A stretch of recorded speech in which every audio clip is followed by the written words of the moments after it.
Hello! Today I'm presenting our work on Preconditioned Monte Carlo, a new tool for Bayesian Inference in cosmology. Let's begin with the basics. Much of what we do as cosmologists is trying to infer the laws of nature from observational data.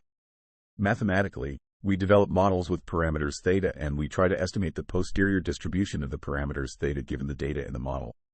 This posterior is equal to the likelihood function, capturing the data generating process, times the prior distribution, representing our current state knowledge, and divided by the marginal likelihood or model evidence. The latter is paramount for the task of comparing different models. Our task, therefore, is to estimate the posterior distribution P, theta, and the model evidence Z, given the likelihood L and prior pi. There are many tools already that perform one or both tasks with varying levels of success. Our contribution is a new algorithm, called Preconditioned Monte Carlo, or simply PMC, that we believe is often more efficient and accurate than existing tools. PMC is based on the persistent sampling framework and utilizes normalizing flow preconditioning and preconditioned Crank-Nicolson methods. We will spend a large portion of this talk explaining what these terms mean. But first, let me tell you what are the things that PMC does and what are its advantages over other methods and tools.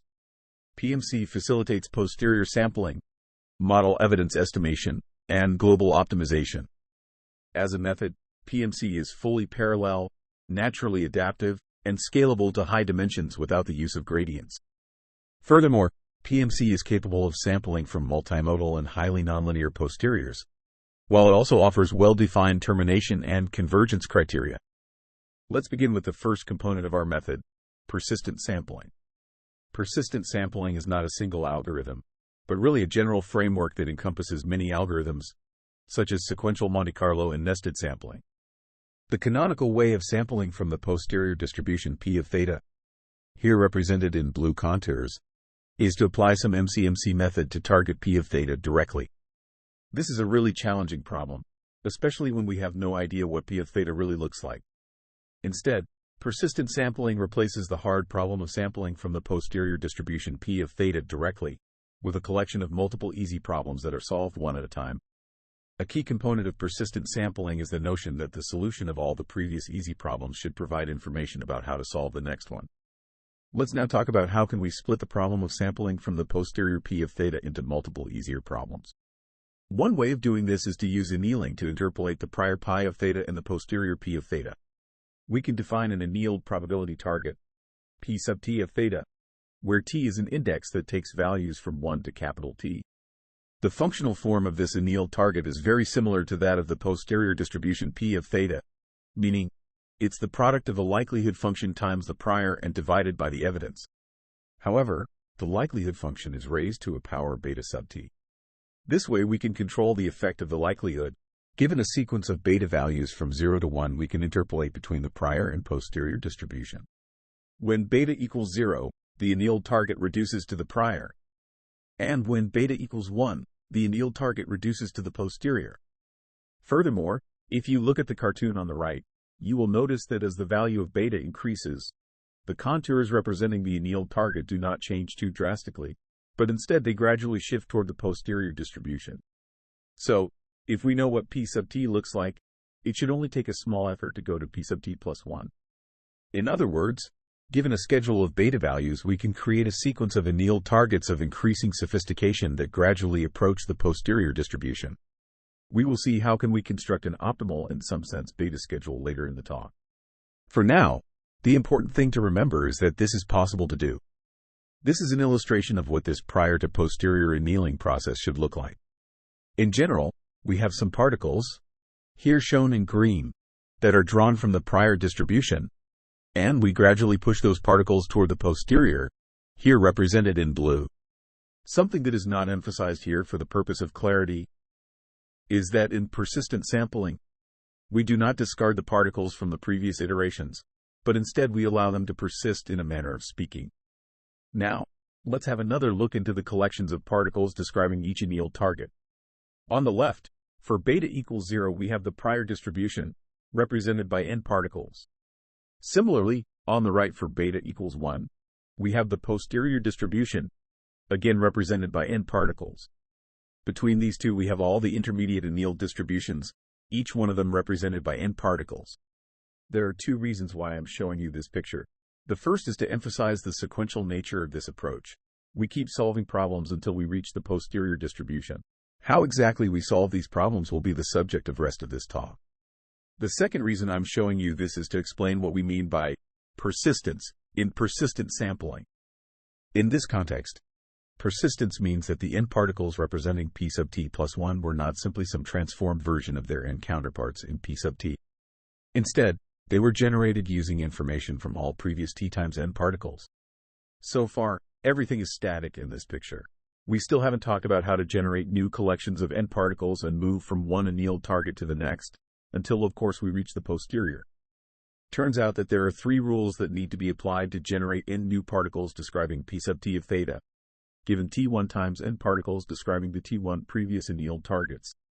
The first rule is to take all the particles from the previous annealed targets and do importance reweighting in order to target p sub t of theta. This process provides a collection of t1 times n unequally weighted particles. The next rule is to select n out of the t1 times n unequally weighted particles. We will see that there are many ways to do this, but the general idea is that we want to select particles with large weights and avoid the ones with low weights. This process is called resampling. Finally, the reweighting and resampling steps have only selected n already pre-existing particles. To actually generate new particles, we need to take these n particles that we selected and shift or move them in space. Again, we will see that there are many ways of doing this. Let's briefly look into more details about how the reweighting step works. The idea is to simply perform importance sampling using the mixture distribution of all the previous annealed targets as the proposal importance density. Doing this provides both a recipe for computing the weights W of the particles and an estimate Z of the marginal likelihood of the annealed target. The important thing to remember here is not the form of these weights or the evidence estimate. The important thing is to notice that computing the weights and evidence does not require additional likelihood evaluations, so it's computationally cheap.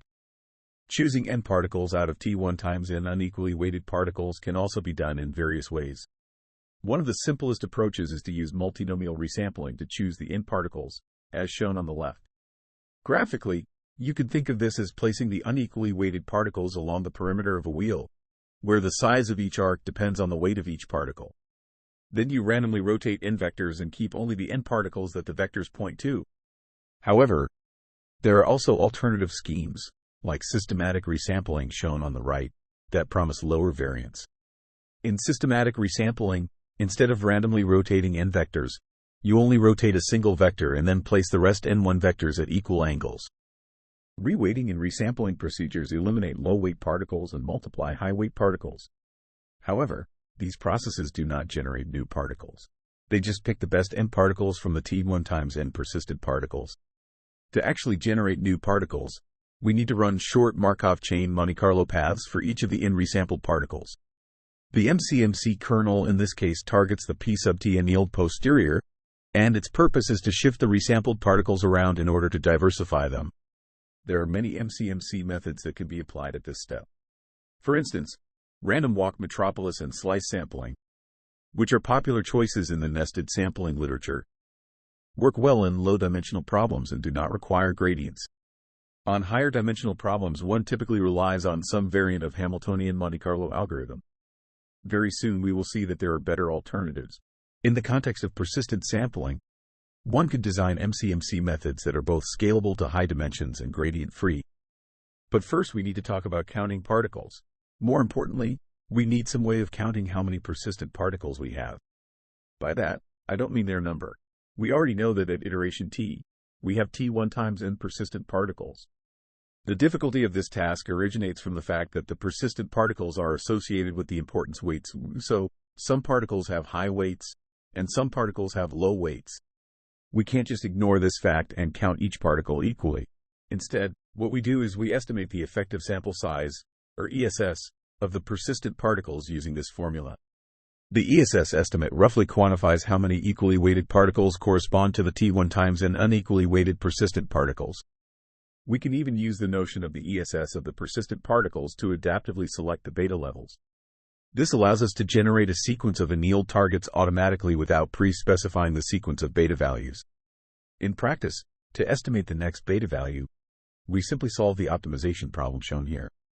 In particular, we try to find the beta value that leads to weights with ESS that is equal to some factor alpha times n as shown in the figure. Low alpha values lead to few beta levels and a coarse-grained beta schedule, whereas high alpha values lead to a fine-grained beta schedule. More beta levels generally provide more robust results but at higher computational cost. The parameter alpha, or equivalently, the product of alpha times n, is the effective number of persistent particles. And just like in nested sampling where the user specifies the number of live points, similarly, in persistent sampling the user specifies the number of persistent particles. We mentioned that one of the three rules that takes us from one iteration to the next is the moving rule that relies on an MCMC method to diversify the resampled particles. We mentioned some possible choices for the MCMC kernel, including random walk metropolis. However, what makes preconditioned Monte Carlo unique is the fact that it utilizes a very specific MCMC kernel in the context of persistent sampling. That MCMC kernel is the preconditioned Crank-Nicolson algorithm. Let's see how the preconditioned Crank-Nicolson proposal differs from the most commonly used random walk metropolis proposal. First of all, both of them are instances of the metropolis-Hastings algorithm. However, their behavior and efficiency differ significantly. Random walk metropolis simply takes the current position of the particle and adds some noise on top of it. Preconditioned Crank-Nicolson, on the other hand, first shifts the position of the particle toward the mode of the target and then adds some noise on top of this.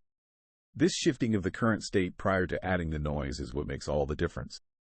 Unlike random walk metropolis that performs very poorly in high dimensions, preconditioned Crank-Nicolson can actually scale to infinite dimensions and maintain a finite acceptance rate. This is really amazing, but there is an important caveat, which is the reason why preconditioned Crank-Nicolson is not used more broadly. In particular, preconditioned Crank-Nicolson is only applicable to target distributions that are very close to Gaussian. To lift this intrinsic limitation of preconditioned Crank-Nicolson, we turn to normalizing flow preconditioning. The idea here is to transform the target distribution into something that's approximately Gaussian and then apply preconditioned Crank-Nicolson to move the resampled particles. But first, what's a normalizing flow? A normalizing flow is an invertible transformation that allows us to transform a complex probability distribution into a much simpler one. Furthermore, a normalizing flow is trainable because it is parameterized using neural networks. So given samples from a distribution, we can train the normalizing flow to learn the transformation that takes us into a Gaussian distribution. So the basic idea is to use a normalizing flow right before using MCMC to precondition the annealed target to make it look more like a Gaussian distribution so that preconditioned Crank-Nicolson is applicable. This is really a fast process. Training the flow takes less than a second and the configuration of the flow is really automated and robust. So now that we have all the components of preconditioned Monte Carlo, meaning persistent sampling with normalizing flow preconditioning and preconditioned Crank-Nicolson as the MCMC kernel, we can proceed to look into some numerical examples.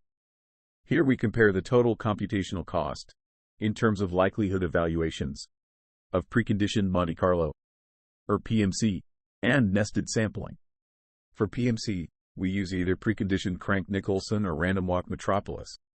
For nested sampling, we use either random walk metropolis or slice sampling. Preconditioned Crank-Nicolson is not possible in nested sampling. Here we see 4 different challenging toy examples in 10, 30, 30, and 20 dimensions respectively. You can notice that PMC with preconditioned Crank-Nicolson is always better than PMC with random walk metropolis. Furthermore, PMC is always orders of magnitude superior to nested sampling. This comparison is in terms of the total computational cost. Now, if we look into the accuracy of the model evidence estimation for the same examples, we notice that PMC provides superior estimates compared to nested sampling, especially in high dimensions.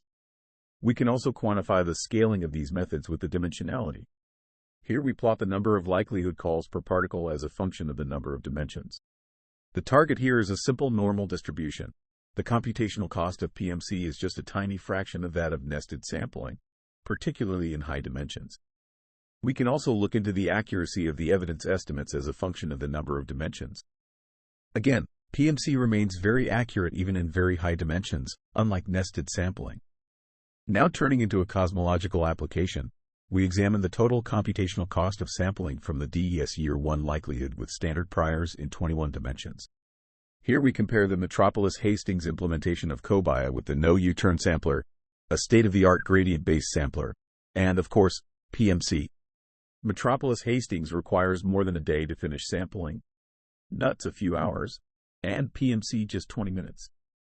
Finally, let me say a few words about the Python implementation of PMC. We recently released the new version of our Python code, pocoMC, with multiple performance improvements.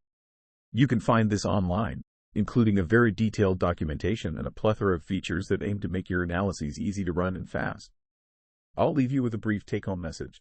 Sampling from complex and multimodal posterior distributions and estimating their model evidence in moderate to high dimensions is now feasible, both efficiently and without gradients. Thank you very much.